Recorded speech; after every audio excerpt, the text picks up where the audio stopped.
نستعينه ونستغفره ونؤمن به ونتوكل عليه ونعوذ بالله من شرور أنفسنا ومن سيئات أعمالنا من يهده الله فلا مضل له ومن يضلله فلا هادي له الذي أرسله بالحق بشيرا ونذيرا وداعيا إلى الله بإذنه وسراجا منيرا أما بعد فأعوذ بالله من الشيطان الرجيم بسم الله الرحمن الرحيم قاف والقرآن المجيد بل عجبوا أن جاءهم منذر منهم فقال الكافرون هذا شيء عجيب أإذا متنا وكنا ترابا ذلك رجع بعيد قد علمنا ما تنقص الأرض منهم وعندنا كتاب حفيظ بل كذبوا بالحق لما جاءهم فهم في أمر مريج أفلم ينظروا إلى السماء فوقهم كيف بنيناها وزيناها وما لها من فروج والأرض مددناها وألقينا فيها رواسي وأنبتنا فيها من كل زوج بهيج تبصرة وذكرى لكل عبد منيب ونزلنا من السماء ماء مباركا فأنبتنا به جنات وحب الحصيد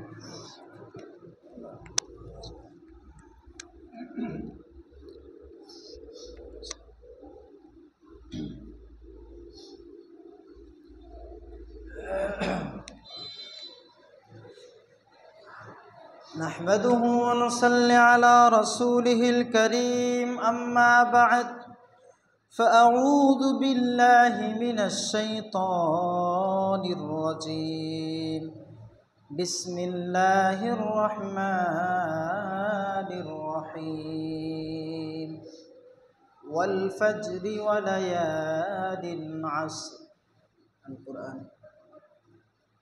وقال النبي صلى الله عليه وسلم ما من أيام الأعمال الصالح فيها أحب إلى الله من هذه الأيام الحديث সমস্ত প্রশংসা সমস্ত গুণগান গণকীর্তন উপাসনা আরাধনা কেবলমাত্র বিশ্ব নিয়ন্ত্রণকর্তা একমাত্র স্রষ্টা মহান আল্লাহ তাআলার জন্য যেই আল্লাহ তাআলার মেহেরবানিতে আমরা সুস্থভাবে বেঁচে আছি এবং যে আল্লাহ তাআলার দয়ায় আমরা আজকে জুমার নামাজের জন্য একত্রিত হওয়ার সুযোগ পেয়েছি। অবশ্যই এগুলো সবই মহান আল্লাহ তাআলার অনুগ্রহ বা দয়া। সেই মহান আল্লাহ তাআলার নিয়ামতের শুকরিয়া আদায় করে কখনোই শেষ করা সম্ভব নয়। সেজন্য তারই শেখানো ছোট্ট একটি বাক্যের দ্বারা হৃদয়ের গভীর থেকে আমরা তার শুকরিয়া জ্ঞাপন করি। সকলেই বলি আলহামদুলিল্লাহ। তারপরে এই পৃথিবীর মধ্যে সর্বশ্রেষ্ঠ মহামানব, সর্বশ্রেষ্ঠ এবং সর্বশেষ নবী রসুল জনাবে মুহাম্মদুর রাসূলুল্লাহ সাল্লাল্লাহু আলাইহি ওয়াসাল্লামের উপর অসংখ্য অগণিত শান্তির ধারা অবতীর্ণ হোক। আল্লাহুম্মা সাল্লি আলাইহি আল্লাহুম্মা বারিক আলাইহি। সম্মানিত সুধী মণ্ডলী, আজকের এই জুমার খুতবায় আপনাদের সামনে আলোচনা করব এমন একটি সময়কে ঘিরে, যেই সময়টির কথা আল্লাহ তাআলা কোরআনুল কারীমে উল্লেখ করেছেন, যেই সময়ের কসম খেয়ে আল্লাহ তাআলা কথা বলেছেন, এবং যেই সময়টি বা যেই দিনগুলো আল্লাহর কাছে সবচেয়ে বেশি প্রিয়, সবচেয়ে বেশি বরকতময়, এবং যেই দিনগুলোর ভালো আমলগুলোর তার যে গুরুত্ব, তার যে ফজিলত, এবং সেই দিনের আমলগুলো আল্লাহর কাছে যতটা বেশি প্রিয়, আর অন্য কোনো মাসের, অন্য কোনো দিনের, অন্য কোনো মুহূর্তের আমলগুলো ততটা হয়তো আল্লাহর কাছে বেশি প্রিয় নয় যতটা এই দিনগুলোতে বেশি প্রিয়। সম্মানিত উপস্থিতি, আমি যে দিনগুলোর কথা বলছি সেই দিনটি হচ্ছে জিলহাজ মাসের 10টি দিনের কথা। জিলহাজ মাসের প্রথম 10 দিনের কথা, সেই সম্পর্কে আপনাদের সামনে আলোচনা করব। এই প্রথম জিলহাজ মাসের 10 দিনের কি গুরুত্ব রয়েছে, কি তার ফজিলত, এবং এই 10টি দিন কেন এত গুরুত্বপূর্ণ, এবং এই দিনগুলোতে আমাদের কি করণীয় কর্তব্য আছে, সেই বিষয়ের উপরও সংক্ষিপ্ত আলোচনা হবে ইনশাআল্লাহ। সম্মানিত উপস্থিতি, এই 10টি দিনের কথা কসম করেছেন আল্লাহ তাআলা। সূরাতুল ফজর 1-2 নম্বর আয়াত দেখবেন, প্রথমেই বলা হয়েছে ওয়াল ফজর, ফজরের সময়ের কথা আল্লাহ তাআলা বলছেন, ফজরের কসম, ওয়ালা ইয়ালিন আসর, এবং 10টি রজনীর কথা, 10টি রাতের কসম। তাফসীরবিদ যারা আছেন তারা বলছেন, যেমনটি ইবনে আব্বাস, প্রখ্যাত একজন সাহাবী, তিনি বলছেন, মুজাহিদ রাহমাতুল্লাহি আলাইহি এবং আল্লামা ইবনে কাসির রাহিমাহুল্লাহ তিনিও বলছেন যে এখানে 10টি রজনী বলতে হিয়া আইয়ামুল আসরিল আউয়ালি মিন জিলহিজ্জা, 10 রজনীর কথা বলতে এখানে জিলহাজ মাসের প্রথম 10 দিনের কথা বলা হয়েছে। তো আল্লাহ তাআলা জিলহাজ মাসের প্রথম 10টি দিনের কসম খাচ্ছেন। এবার প্রশ্ন যে আল্লাহ তাআলা কখন কসম খান, কোন জিনিসের কসম খান, এটা আমরা যদি জানতে পারি তাহলে কিন্তু জিলহাজ মাসের প্রথম 10টি দিনের গুরুত্ব আমাদের কাছে আরও স্পষ্ট হয়ে ফুটে উঠবে। সুধী মণ্ডলী, আল্লাহ তাআলা তখনই শপথ করেন, কসম খান, যেটা অত্যন্ত মূল্যবান, খুবই গুরুত্বপূর্ণ, সেই জিনিসের আল্লাহ তাআলা কসম খান। অর্থাৎ এই জিলহাজ মাসের প্রথম 10টি দিনের কসম খেয়ে আল্লাহ তাআলা আমাদেরকে বুঝাতে চাচ্ছেন যে হে আমার বান্দারা, তোমরা এই দিনগুলোতে অবহেলা করে সময় কাটিয়ে দিও না, এই দিনগুলোতে গড়িমসি করে এমনিতেই সময় পার করে দিও না, এই সময়গুলোকে মূল্যায়ন করো, গুরুত্ব দাও, এই সময়গুলোতে বেশি ইবাদতে লিপ্ত হও, আরও যে বেশি বেশি নেক আমলগুলো আছে সেগুলো গুরুত্বের সাথে করো, আমার দিকে তোমরা ফিরে আসো, প্রবৃত্তির অনুসরণ করো না। এই কথাই আল্লাহ তাআলা আমাদেরকে বোঝাতে চাচ্ছেন। সম্মানিত উপস্থিতি, খুবই গুরুত্বপূর্ণ বিষয়। যদিও আমরা আমাদের সমাজে বেশিরভাগ মানুষই জিলহাজ মাসের 10 দিনে আমাদের কি করণীয়, কর্তব্য, কি ফজিলত, এই সম্পর্কে আমরা জানি না। নামাজ সম্পর্কে অনেক জানি, আলোচনা হয়, রোজার কি গুরুত্ব, ফজিলত রমজান মাসের সেটা আমরা জানি, হজের কি গুরুত্ব, ফজিলত রয়েছে সেই সম্পর্কেও জানি। কিন্তু দুঃখজনক হলো এটাই সত্য যে আমরা সমাজের বেশিরভাগ মানুষ জিলহাজ মাসের প্রথম 10টি দিনে আমাদের কি করণীয়, কর্তব্য, এর ফজিলত, গুরুত্ব কি, সে সম্পর্কে আমরা বেশিরভাগ মানুষই অজানাই। এই জন্য আমাদের জানতে হবে। এই জিলহাজ মাসের প্রথম 10 দিন সম্পর্কে রাসূলুল্লাহ সাল্লাল্লাহু আলাইহি ওয়াসাল্লামের বিশেষ ঘোষণা। রাসূল সাল্লাল্লাহু আলাইহি ওয়াসাল্লাম বলছেন, মা মিন আইয়ামিন আল আমালুস সালিহু ফিহা আহাব্বু ইলাল্লাহি মিন হাযিহিল আইয়াম। নবীজি সাল্লাল্লাহু আলাইহি ওয়াসাল্লাম বলছেন, এই 10 দিনের চেয়ে উত্তম কোনো আমল নেই যাতে সৎকর্ম আল্লাহর কাছে এত বেশি প্রিয় হয়। জিলহজ মাসের 10 দিনের ভালো আমল করা আল্লাহর কাছে যতটা প্রিয়, অন্য কোনো দিনে আল্লাহর কাছে ততটা প্রিয় নয়। প্রিয় সবই, কিন্তু এত বেশি প্রিয় নয়। এতটাই গুরুত্বপূর্ণ এই জিলহজ মাসের প্রথম 10 দিন।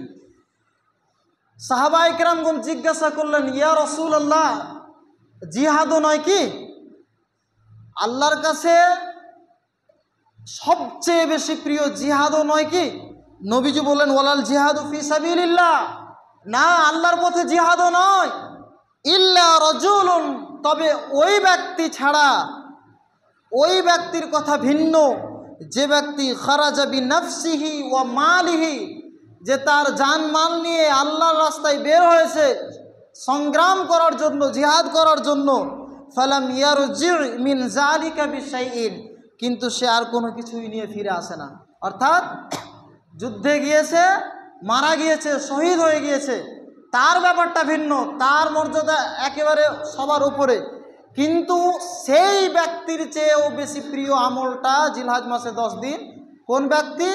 যে আল্লাহর রাস্তায় যুদ্ধ করতে গিয়েছে কিন্তু আবার ফিরে আসতে পেরেছে। তো এই যে আল্লাহর পথে যুদ্ধ করা, এই আমলের চাইতেও বেশি প্রিয় জিলহজ মাসের 10 দিন আমল করাটা। এই হাদিসটি কোথায় পাবেন? সহিহ বুখারীর 969 নম্বর হাদিস।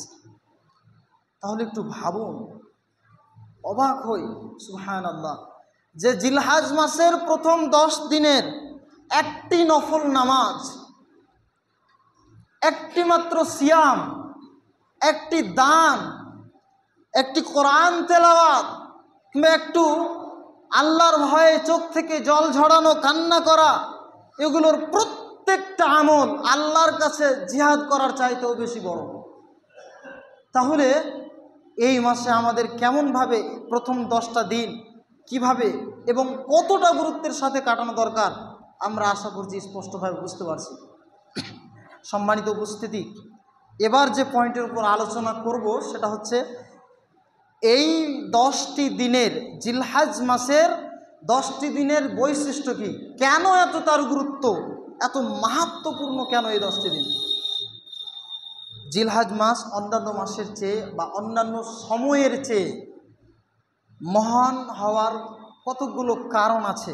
তার মধ্যে থেকে অন্যতম একটা কারণ যে এই জিলহজ মাসের প্রথম 10 দিনের মধ্যেই ইসলামের মৌলিক ফরজ একটা বিধান, হজ, এই হজ কিন্তু জিলহজ মাসের 10 তারিখের মধ্যেই পালন করা হয়।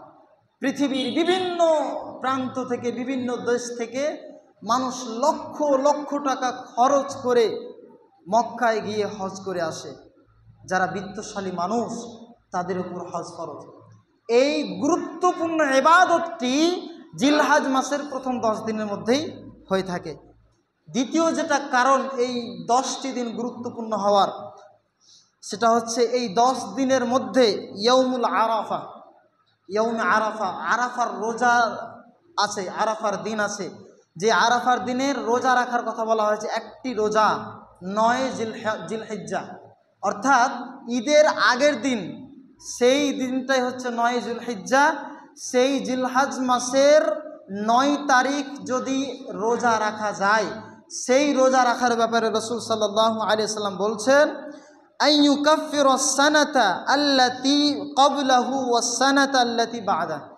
যদি কোনো ব্যক্তি আরাফার 9 তারিখ রোজা রাখে, তাহলে আল্লাহ রাসূল বলছেন, আমি আশা করছি সেই ব্যক্তির অতীতের 1 বছর এবং আগামীর 1 বছর সমস্ত যত সাগীরা গুনাহগুলো রয়েছে, সমস্ত গুনাহ আল্লাহ ক্ষমা করে দেবেন। টোটাল 2 বছরের, আগের 1 বছর আর পরের 1 বছরে যত গুনাহ হবে, জেনে না জেনে অনিচ্ছাকৃতভাবে, সব গুনাহ আল্লাহ ক্ষমা করে দেবেন মাত্র একটি রোজার বিনিময়ে। তাহলে এই যে আরাফার রোজা, এই 10 দিনের মধ্যে কিন্তু আমরা 9 তারিখ পেয়ে যাচ্ছি।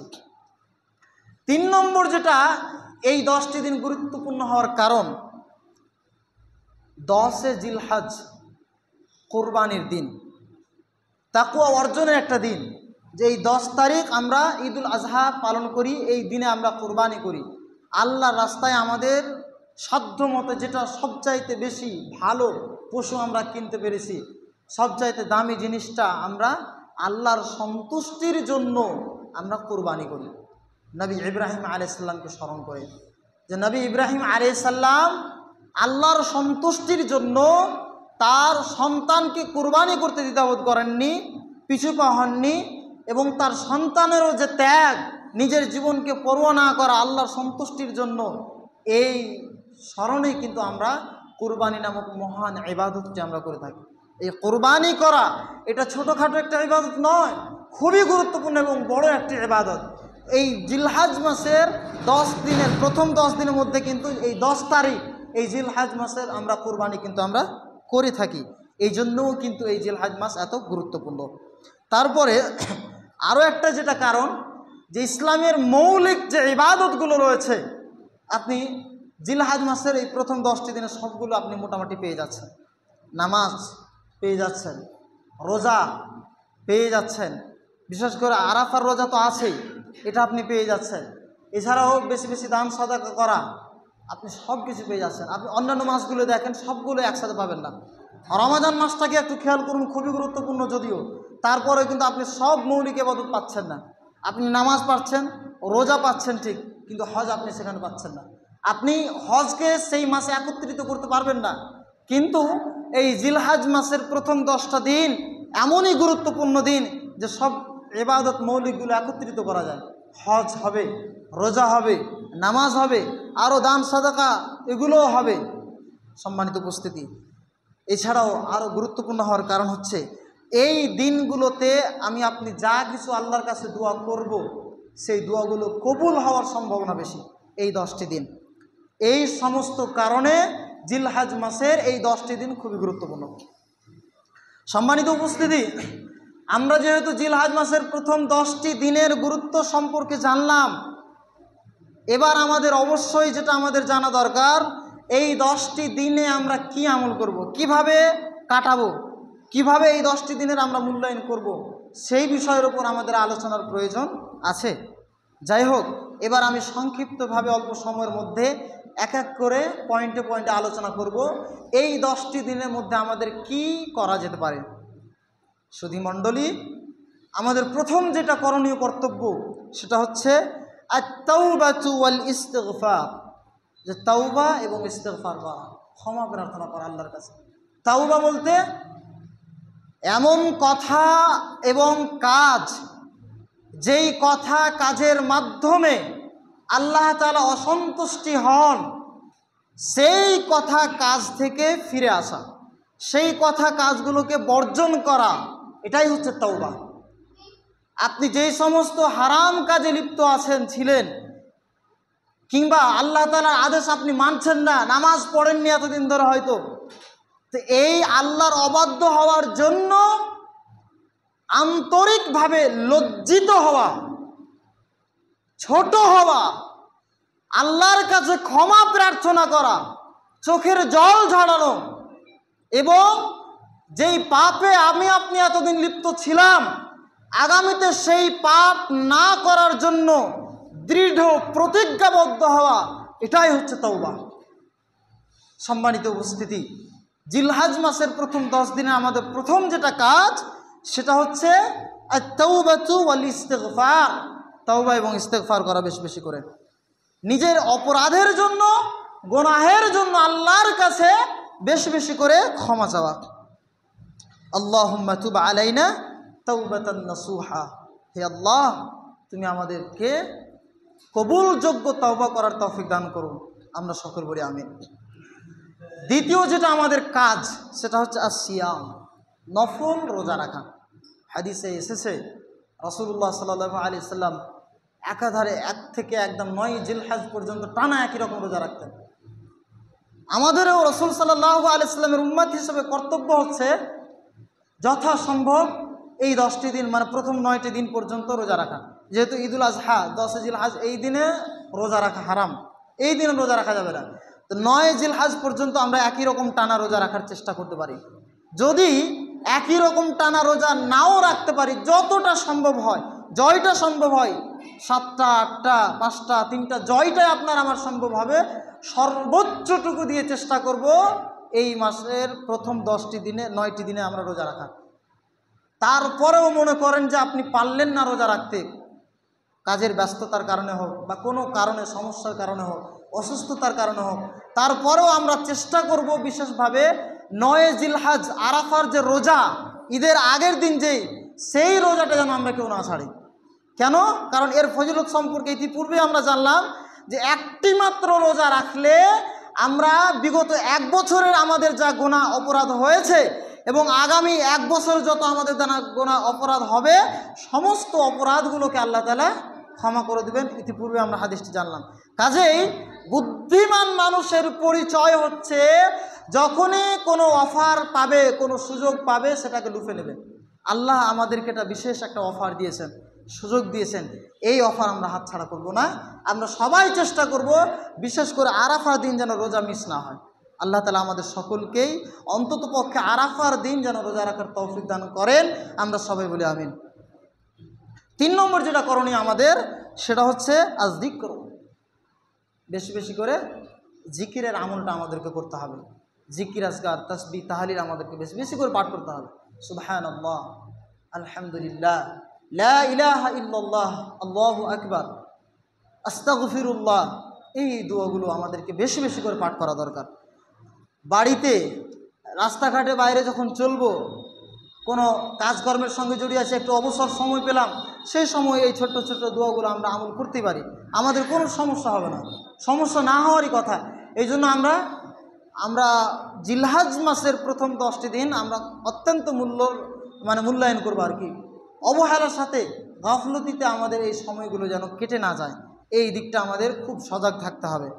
বিশেষ করে যখন জিলহজ মাসের চাঁদ উঠে যাবে তারপরে থেকে আপনি তাকবীর পাঠ করবেন। বিশেষ করে এটা আল্লাহু আকবার, আল্লাহু আকবার, লা ইলাহা ইল্লাল্লাহু ওয়াল্লাহু আকবার, আল্লাহু আকবার ওয়ালিল্লাহিল হামদ, এই দোয়াটি আমরা, এই তাকবীরটি আমরা বেশি বেশি করে পাঠ করব। 4 নম্বর যেটা আমাদের করণীয় সেটা হচ্ছে আস-সাদাকাতু ওয়াল ইনফাক, যে দান সাদাকা করা, আল্লাহ রাস্তায় খরচ করা। আমরা বিভিন্ন রকমভাবে দান খয়রাত সাদাকা আমরা এই 10টি দিনে করতে পারি। যেমন আপনাকে বলতে পারি, যারা গরিব অসহায় মানুষ আছে, দরিদ্র মানুষ আছে, তাদেরকে আপনি সাহায্য সহযোগিতা করতে পারেন। কিংবা এমন দেখা যেতে পারে যে অনেক পরিবার আছে আর্থিক অসচ্ছলতায় আছে, তারা হয়তো তাদের ছেলে মেয়ে ভালো পোশাক নেই, তাদের ঈদে নামাজ পড়তে যাওয়ার জন্য খুব সুন্দর ভালো পোশাক তাদের নেই, পোশাকের প্রয়োজন আছে কিন্তু তারা ক্রয় করতে পারছে না, সমস্যা হচ্ছে। আপনি চাইলে আপনি তাদেরকে সে পোশাক কিনে দিতে পারেন। তো এইরকমভাবে বিভিন্ন পন্থা অবলম্বনে গরিব দুঃখী অসহায় মানুষদের আমরা সাহায্য সহযোগিতা করতে পারি, বিশেষ করে জিলহজ মাসের এই প্রথম 10টি দিনে। 5 নম্বর আমাদের যেটা করণীয় সেটা হচ্ছে তিলাওয়াতুল কোরআন, কোরআন তেলাওয়াত করা, বেশি বেশি করে কোরআন তেলাওয়াত আমাদেরকে করতে হবে। এমন কথা আমি কিন্তু বলছি না যে শুধু 10টি দিন করবেন আর রমজান মাসে কোরআন তেলাওয়াত করবেন আর বাকি অন্যান্য দিনে অন্যান্য মাসে আপনি করবেন না, এটা ভুল কথা। এই ধারণা আমাদের সঠিক নয়। আমাদের যদিও সমাজে বেশিরভাগ মানুষ শুধু আমরা রমজানে একটু কোরআন তেলাওয়াত করি আর তেমন কোরআন তেলাওয়াত করি না, আলমারিতে গুছিয়ে ভালোভাবে আমরা রেখে দিই কোরআন। অনেকের বাড়িতে এমন অবস্থা হয়ে আছে যে কোরআনের ওপর ধুলাবালি জমে এমন অবস্থা হয়েছে যে সেটা কোরআন নাকি অন্য কিছু চেনা মুশকিল হয়ে যায়। এটা কিন্তু একজন মুসলমান পরিবারের বৈশিষ্ট্য হওয়া উচিত ছিল না। মুসলমান হিসেবে আমরা প্রত্যেক দিন আমরা কোরআন তেলাওয়াত করব। বিশেষ করে জিলহজ মাসের এই 10টা দিন আমাদেরকে আরও বেশি বেশি করে কোরআন তেলাওয়াত করতে হবে। আর যদি এটা করতে পারা যায় সবচেয়ে আরও ভালো। এই 10টা দিনের মধ্যে একবার কোরআন খতম করার একটা যে প্রয়াস, লক্ষ্য, চেষ্টা, এটা যদি আমাদের থাকে তাহলে আরও সবচেয়ে একটা ভালো আমল আমরা করতে পারি।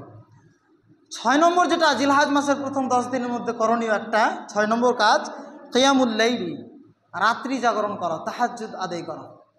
আমরা অন্যান্য দিনগুলোতে হয়তো করি না, করতে পারি না, কিন্তু আমরা চেষ্টা করব জিলহজ মাসের এই 10টি দিনে যতটা হয় আমাদের, যে কয়েকটা দিনই হোক না কেন, আমরা সর্বোচ্চটুকু দিয়ে চেষ্টা করব তাহাজ্জুদ নামাজ আদায় করা। কারণ এই দিনগুলোতে, এই রাতগুলোতে ইবাদত কবুল হওয়ার সম্ভাবনা অন্যান্য দিনের চাইতে আরও বেশি, এবং এর ফজিলত গুরুত্ব তো আছে। কাজেই আমরা কি একটু পারি না এই 10টি দিনকে মূল্যায়ন করতে? আল্লাহ তাআলা যেহেতু এই 10টি দিনকে মূল্যায়ন করেছেন, এই 10টি দিনকে গুরুত্বপূর্ণ করেছেন, এই 10টি দিন যেহেতু ফজিলতপূর্ণ, তাহলে কেন আমরা এই 10টি দিনকে আমরা সার্বিকভাবে আমরা মূল্যায়ন করার চেষ্টা করব না? আমরা তাহাজ্জুদ নামাজ আদায় করার চেষ্টা করব।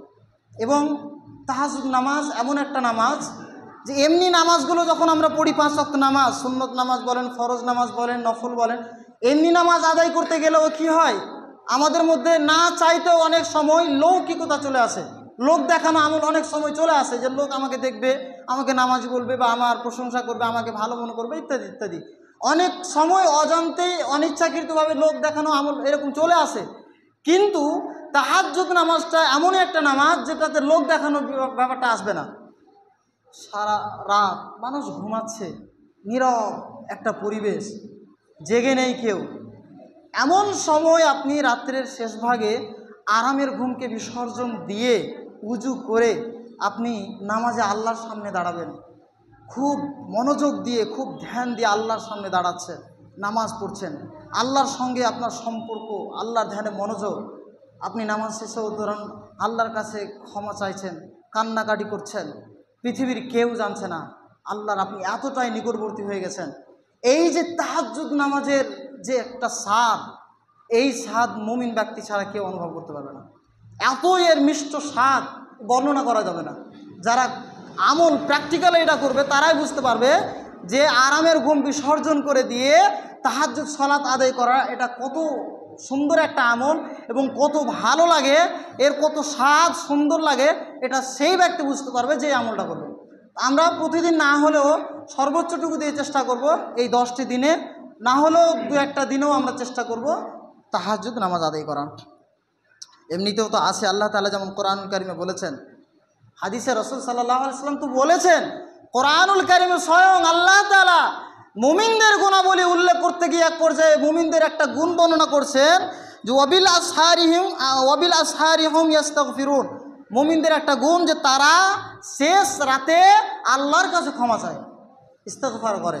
সম্মানিত উপস্থিতি, 7 নম্বর জিলহজ মাসের 10 দিনের মধ্যে আমাদের একটা করণীয়, সেটা হচ্ছে নিয়্যাতুল উযহিয়্যাহ, যে কুরবানি করার জন্য নিয়ত করা, সংকল্প করা এবং প্রস্তুতি নেওয়া। আমরা অনেকেই জিলহজ মাসের চাঁদ ওঠার আগে থেকেই হয়তো যেই কুরবানি আমরা দিব পশু আমরা ক্রয় করে নিয়েছি। অনেকেরই এরকম নিয়ত আছে, কিন্তু এখনও পর্যন্ত হয়তো পশু ক্রয় করতে পারেননি, আমরা পারিনি, এরকম হতে পারে, কিন্তু আমার নিয়ত আছে। জিলহজ মাস বিশেষ করে চাঁদ উঠে যাওয়ার পর আমাদেরকে আরও দৃঢ়ভাবে আমাদের নিয়ত করে নিতে হবে কুরবানি করার জন্য, এবং প্রস্তুতি নিতে হবে। প্রস্তুতি কিভাবে নিতে পারি? প্রস্তুতি যেমন আমরা এইভাবে নিতে পারি যে জিলহজ মাসের চাঁদ যখন থেকে উঠে যাবে তারপর থেকে আমাদের কোনো নখ, চুল এগুলো কাটা যাবে না, বগলের লোম বা এমনি আরও কোনো কিছু আর কাটা যাবে না, এগুলো থেকে বিরত থাকতে হবে।